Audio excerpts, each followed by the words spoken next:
This is the question asked in today's SkillTrack Daily Challenge. So we are given an integer n as input, and our first task is to convert the digits present in this integer into zeros and ones.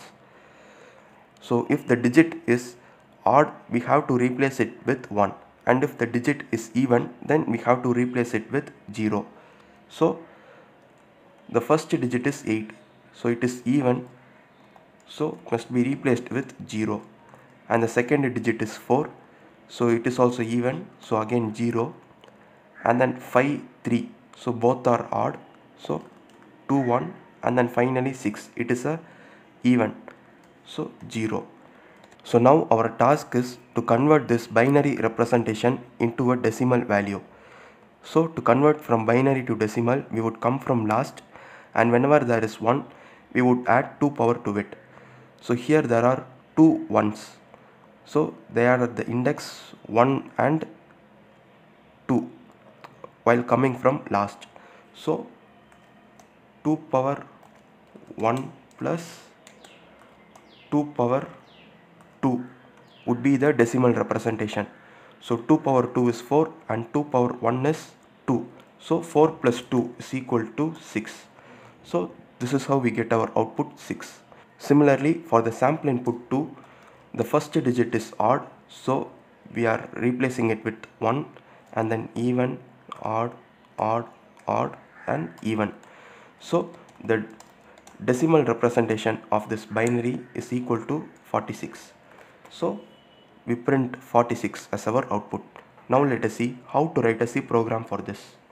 So first I am creating a character array named n of size 20, and in the next line I am accepting the input in string format and storing it into this character array n. We are using character array because it would be easy to replace the digits present in the integer n. So we are using this character array, and in the next line I am creating some integer variables named I, len, and power. So we will be using this variable power while we are converting the binary to decimal, and in the integer variable len I am storing the string length of n, and in the next line I am creating a long integer named L and assigning the value 0 to it. So we will be storing the result decimal value into this integer variable L. So our first task is to replace the digits present in the integer n with zeros and ones. So if it is a odd, we have to replace it with 1, and if the digit is even, we have to replace it with 0. So to do that, I am creating a for loop that iterates from 0 till len, and in every iteration we are checking whether every character, that is every digit in the character array n, is a odd or even digit. So to do that, I am subtracting the character with 48 because we have to obtain the decimal from ASCII value. So n of I minus 48 would give the decimal value of that character. So if the decimal value mod 2 is equal to 0, then that digit is an even digit. So if it is an even digit, I am replacing the character with 0, or else I am replacing the character with 1.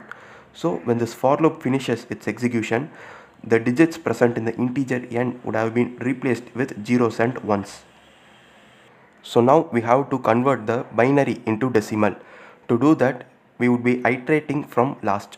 So I am creating a for loop that iterates from len minus 1 till 0, and in every iteration we are decrementing the value by 1, and we will be incrementing the value of this variable power in every iteration, and if the character is equal to 1, then we would perform this operation. So we will raise 2 to the current value of power and add it with this integer L. So when this for loop finishes its execution, we would have converted the binary to decimal value, and finally we are printing the value stored in this long variable L. So now let us check our program with sample test cases.